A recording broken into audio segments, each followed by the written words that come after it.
Bonsoir à toutes et à tous, j'espère que vous allez bien. Je vérifie si j'ai pas reçu un... Bah oui, je sais que The Squig Herd est live en même temps que moi. Mais qu'est-ce que vous voulez? J'étais là avant le mercredi soir. Tout seul. Bon, je vous remercie beaucoup pour votre attention. Je vous remercie de me rejoindre. Nous allons passer à la deuxième unité, les Tzaangor Enlightened. Donc nous sommes sur les mortels, on vient de faire les Tzaangor Skyfire, donc on va commencer par les Tzaangor sur disque et on fera ensuite les Tzaangor Enlightened à pied. Donc on est sur des figurines qui sont sur un socle de 40 mm, ils valent, je crois, 150 points, non ça c'est les pieds on le sait, ah non c'est 180 points les refs. Tzaangor Enlightened sur 10, 180 points. Bah écoutez, c'est très simple. Je vous ai dit précédemment, à la vidéo précédente, que les Tzaangor Skyfire étaient 20 points trop chers. Et ben c'est pareil, les Tzaangor Enlightened sont aussi 20 points trop chers. Donc les Tzaangor Skyfire devraient être à 180 points. Les Tzaangor Enlightened devraient être à 160 points. Clairement. Les Tzaangor Enlightened devraient être à 160 points. Pourquoi je dis ça? Et ben en fait, clairement à cause de leurs règles, leur capacité stratégique, hein, même malgré leur mouvement de 16, sauvegarde de 5+, pour rapport de 6, blessure de 4, c'est fragile, c'est très fragile. Ils sont très fragiles pour des unités qui ne peuvent pas être réinvoquées, ni rappelées au corps, ni, enfin, qu'on ne peut pas ressusciter, qu'on ne peut pas soigner, etc. Ils sont très fragiles, très fragiles. Donc, par contre, eux, qu'est-ce qu'ils tabassent, hein? Ils tabassent très fort, beaucoup plus que leur... ils sont pas snipers, par contre, au corps à corps, quand ils rentrent au corps à corps, qu'est-ce qu'ils cognent? Qu'est-ce qu'ils cognent? Alors, juste... on est sur esthétiquement ils sont hyper sympas. Moi je suis pas fan de leur embout de lance, donc je leur ai mis d'autres embouts de lance avec des grandes lames, des grandes faux et tout ça, mais sinon esthétiquement ils sont hyper sympas à peindre en plus. Les cornes et tout sont hyper cool, il y a plein d'options de cornes différentes et tout, donc vraiment hyper sympa. C'est vraiment des bonnes figurines. Là on en voit d'autres cornes ici. Si vous aimez jouer peindre des cornes, les cornes c'est vraiment très facile à peindre, notamment en brossage à sec. Ça rend tout de suite, ça rend immédiatement très bien. C'est vraiment, voilà, cool d'avoir plein d'options de cornes, ça les identifie. Donc au niveau des figurines, on est d'accord, on est sur quelque chose de très sympa. On sait que nous avons la vision du passé, ajouter un objet de touche pour les attaques de lance de Tsench et de bec acéré des unités de Tzaangor Enlightened amis entièrement à 12 pouces ou moins d'un ou plusieurs Tzaangor Shaman. Donc donc bien sûr on fera ça, hein. Il est hors de question de ne pas avoir de Tzaangor Shaman à côté. Donc là ici 3+, pour toucher. Donc qu'est-ce que ça veut dire? Ça veut dire que nous avons un Naviarch, le leader de cette unité est un Naviarch ajouté 1 caractéristique d'attaque de sa lance de Tsench. Ok, c'est cool, donc il a 4 attaques. 4 attaques touchées, bon bien sûr on part du principe qu'il y a un Shaman, hein. Donc 3+, perforation de 1, dégâts 2. Ensuite, bec acéré, 3+, 5+, bon 5+, bon bah voilà, ça va dire qu'on a en vrai quasiment aucune, on a une attaque sur 3 qui va passer. Mais c'est pas grave, on s'en fout. Ensuite, dents et cornes, des 3 attaques, 4+, 3+, -1, D3. Donc ça on l'a vu, c'est comme pour les autres, ça peut être, on peut avoir du coup pour les soit 27 dégâts, soit 3 dégâts, voilà, ça c'est très variable. Par contre on a au-dessus là ces fameuses 3 attaques ici qui sont très efficaces. Ça va cogner, ça cogne dur, hein. Ça cogne très dur, très fort. Donc bien sûr ils volent avec un mouvement de 16, c'est cool. Flot de secret babillant. Si une unité ennemie rate un test de déroute en étant à 9 pouces ou moins d'une ou plusieurs unités de Tzaangor Enlightened amis, ajoutez 1 au nombre de figurines qui fuient. Ça c'est cool, mais pourtant on a vu la semaine dernière et on verra la semaine prochaine que les options pour faire des braves ribbons ou des choses comme ça, en fait sont quasiment inexistantes chez Tsench. Quasiment inexistante, donc écoutez, c'est ça de prix, parce que en fait on va se dire que c'est cool, notamment parce que l'intérêt c'est qu'elles vont cogner, ils vont vraiment cogner très fort. Ils sont fragiles, mais ils vont cogner très fort. Donc l'intérêt c'est que ce que vous n'aurez pas tué, la phase de déroute ça dégage au niveau de l'unité adverse. C'est ça que ça veut dire. Ensuite, guidé par le passé. À la phase de combat, vous pouvez relancer les jets de touche et de blé sur les attaques de cette unité si une unité ennemie à 3 pouces ou moins d'elle a déjà combattu à cette phase. Pardon. Qu'est-ce que ça veut dire? Ça veut dire tout simplement que ne vous forcez surtout pas à aller chercher cette aptitude. Considérez cette aptitude comme un lot de consolation si vous avez dû privilégier un autre corps à corps avant celui-là. C'est ça que ça veut dire. Le truc, c'est que ne vous forcez surtout pas à considérer cette unité comme n'étant pas votre pic prioritaire pour le combat à cause de cette aptitude. Si c'est plus intéressant, si vraiment vous avez plusieurs choix de corps à corps et que les autres choix de corps à corps, ils peuvent absorber les dégâts, et par contre vous voulez vraiment que eux cognent, ne les faites pas cogner en deuxième à cause de cette aptitude. Faites-les cogner en premier. Parce que ce serait trop dommage qu'ils meurent, malgré leur cas de blessure, qu'ils meurent, que vous en perdiez un. Ça fera une grosse différence en termes d'impact au corps à corps. Ne prenez pas le risque d'en perdre un. Ça vaut pas le coup. Hein. Relancez les jets de touche de blessure sur 2 au lieu d'en avoir 3 qui tapent, ça vaut pas le coup. Privilégiez les 3 attaques. Vraiment.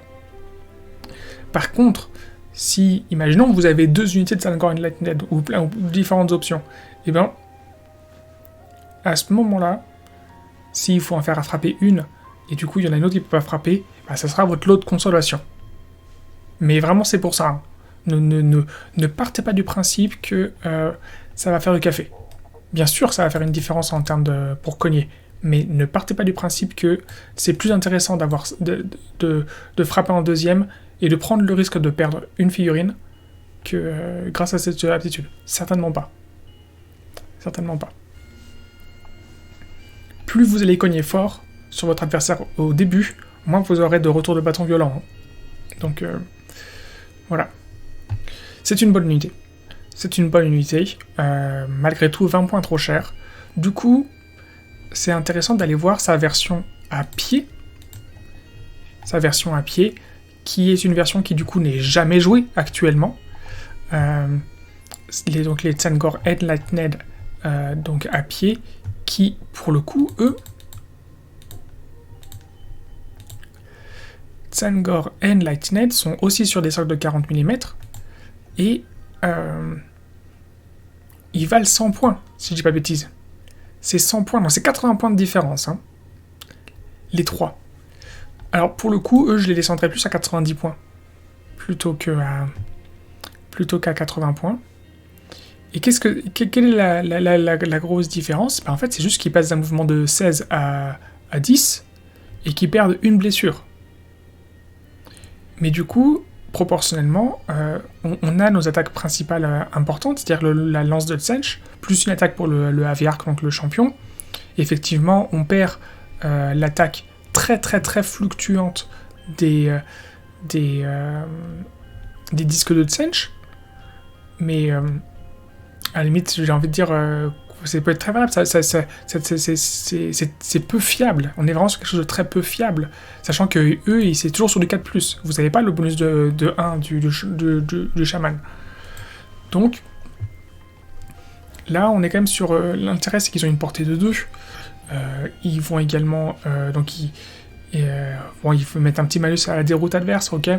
Enfin, pas la déroute, ils font perdre une figurine de plus. Et on a effectivement le petit bonus, si c'est pas les premiers à frapper dans l'unité ennemie dans un rayon de 3 pouces, et bien à ce moment-là, ils ont le bonus. Et là où vous allez avoir une unité de Tzaangor Enlightened qui va se déplacer, entre guillemets, en unité un peu pilote, toute seule, sur le champ de bataille, accompagnée par son chaman, ou une grosse unité pour qu'ils frappent tous en même temps. Donc vous allez avoir une unité à 360 points, avec le chaman en plus derrière, 150 points. Eh bien, je pense que vous pouvez aisément monter à 300 points de Tzaangor Enlightened, donc en avoir 9, les cacher derrière une unité, ou dans les rangs d'une unité de Tzaangor normale. Les Tzaangor normales vont frapper en premier, et vos Tzaangor Enlightened qui vont être au second rang seront à portée de 2 pour cogner. Et là, vous allez pouvoir relancer en plus. Donc, aujourd'hui, c'est une unité qui est un peu boudée, parce qu'effectivement, elle n'est pas sur le fameux disque de Tsench, etc., etc. Dans les faits, je pense qu'en fait, elle est plus intéressante. Elle est plus facile à protéger.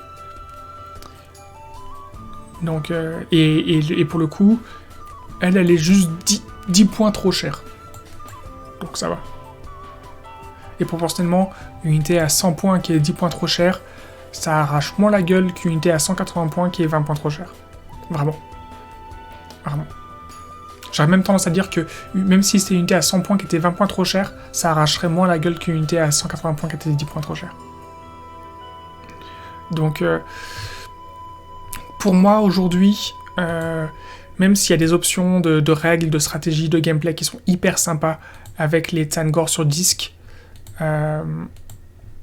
les Lightning et les Skyfire, leur incapacité à tenir des objectifs convenablement, et le fait que ce soit deux unités qui coûtent cher et qu'en plus elles soient à 20 points trop chères, à chaque fois que je les mets dans une liste d'armée, je fais... Et j'en ai plein, hein. Dans mon étagère, j'en ai plein. Je crois que je dois en avoir 9 ou 12. Bah si, c'est ça, j'en ai... c'est bien, c'est ça. J'ai 9 Tzaangor and Lightning et 6 Tzaangor Skyfire. Donc voilà. Donc j'en ai même 15. J'en ai même 15.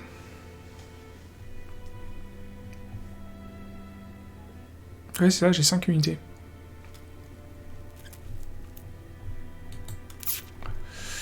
Ah là là. J'ai monté mes 5 Grand Lightning, j'en ai monté aucun sur les socles à pied. Hein. Je les ai tous montés sur le disque au cas où.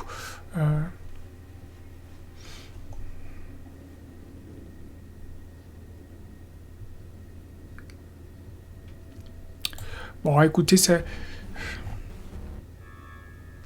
pas grave. C'est pas grave, ils sont chers, ils restent jouables.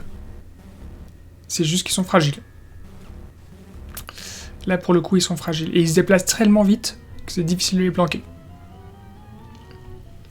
Bon, je vous remercie pour votre attention. Je suis pas venimeux, je suis juste légèrement amer sur cette unité. Mais ça reste une bonne unité. Un peu cher, mais une bonne unité. C'est juste que vous n'allez pas tenir les objectifs avec eux. Bon, je vous remercie, ou des objectifs anonymes. Bon, bref. Je vous remercie beaucoup pour votre attention. Et puis maintenant, on va passer aux 3 dernières unités de ce volume 4.